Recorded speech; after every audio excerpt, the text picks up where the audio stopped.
Council की जो एक वर्चुअल बैठक होनी है 2 अगस्त को, उस पर एजेंडा क्या हो सकता है? प्रकाश हमें और डिटेल्स बता रहे हैं।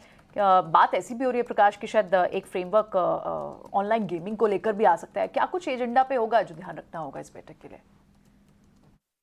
देखिए, 2 अगस्त को जीएसटी काउंसिल की अहम बैठक होने जा रही है और सूत्रों के हवाले से जो जानकारी हमें मिली है, जो फाइनल जो एजेंडा है वो फिटमेंट कमेटी और लॉ कमेटी ने जो तैयार किया है जीएसटी काउंसिल के सामने रखने के लिए, जिस पर जीएसटी काउंसिल चर्चा करेगी और फैसले लेगी, उसमें सबसे इम्पॉर्टेंट है ऑनलाइन गेमिंग का मसला। और ये जो बैठक बुलाई गई है दरअसल इसी मसले पर ही बुलाई गई है।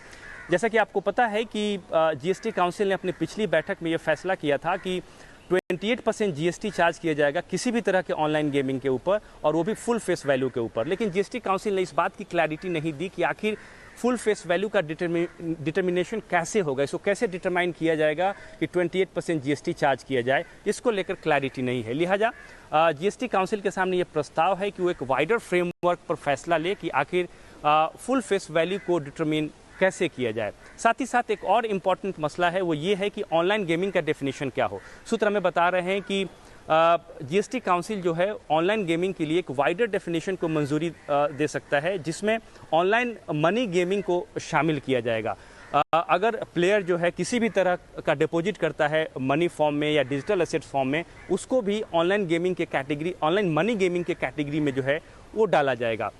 साथ ही साथ एक और अहम मसला है, वो ये है कि क्या ऑनलाइन मनी गेमिंग के कैटेगरी में गेम ऑफ चांस और गेम ऑफ स्किल को शामिल किया जाएगा। सूत्र बता रहे हैं कि इसमें किसी भी तरह का कोई डिस्टिंक्शन नहीं होगा। साथ ही साथ जहां तक ओवरसीज जो ऑनलाइन गेमिंग प्लेटफॉर्म्स हैं उनको इसके दायरे में लाना है या नहीं लाना, ये भी एक मसला है। सूत्र हमें बता रहे हैं कि जीएसटी काउंसिल सारे ओवरसीज जो गेमिंग प्लेटफॉर्म्स हैं उनके लिए देश के अंदर रजिस्ट्रेशन करना मैंडेटरी होगा अगर वो ऑपरेट करना चाहते हैं, और उनको भी जीएसटी के दायरे के अंदर लाया जाएगा। तो ये इम्पॉर्टेंट मसले हैं जीएसटी के काउंसिल के सामने, जिस पर 2 अगस्त को क्लैरिटी आ सकती है। ठीक है, 2 अगस्त परसों इस पर नज़र रहेगी और ऑनलाइन गेमिंग की व्यापक परिभाषा तय कर दी जाएगी। काफ़ी ज़्यादा कन्फ्यूज़न है कि आप फेस वैल्यू पे लगाई जाए जीएसटी या फिर किस पे लगे, तो इसको लेकर क्लैरिटी आ जाएगी। इंटरेस्टिंग है अजय, क्योंकि आप देखिए अब जीएसटी का पूरा जो मसला था कितनी जीएसटी लगी वो तय हो गया। अभी तक फ्रेमवर्क को लेकर अभी कैसे हो, मैकेनिज्म क्या हो, कहाँ लगाया, कैसे लगाया, रेट पहले तय हो गया। रेट पहले तो हो गया। ये अनूठा देश तो देखना होगा। वैसे नज़ारा टेक्नोलॉजी और डेल्टा कॉर्प को देखेंगे तो आज हर निशान में ये शेयर ट्रेड कर रहे हैं।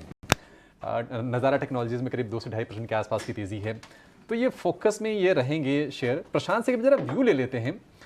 प्रशांत, जब ये खबर आई थी जीएसटी वाली तो नज़ारा टेक में हमने बहुत ज़्यादा गिरावट देखी नहीं थी, क्योंकि मैनेजमेंट ने आगे सफाई दी थी कि उनका जो विदेशों से जो हिस्सा आता है, जो कारोबार है ना, वो बड़ा है, उसके चलते स्टॉक ने उतना रिएक्ट नहीं किया नेगेटिवली। आज तेज़ है। जरा एक बार टेक्निकल व्यू दीजिए कि मौजूदा स्तर पर सेटअप कैसा लग रहा है आपको?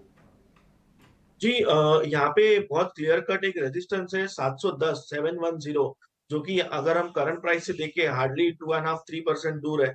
तो जब तक हम 710 के ऊपर और 10 पॉइंट 715 720 मान के चलेंगे, क्लोज नहीं होते, तब तक मुझे नहीं लग रहा है कि ये स्टॉक कोई ट्रेंड चेंज के आसार दिखाएगा। तो मैं फ्रेश बाइंग तो 2 और 3% के टारगेट के लिए रिकमेंड नहीं करूंगा। जिनके पास पोजीशन हो वो कंफर्टेबली 660 का स्टॉप लॉस रख के बने रहे। 660 अगर ब्रेक हो तो आपको एग्जिट करना होगा, और फ्रेश बाइंग अगर करनी हो तो मैं 720 के ऊपर ही कंसिडर करूंगा। तब तक मैं इस स्टॉक में कोई फ्रेश पोजीशन नहीं लूंगा।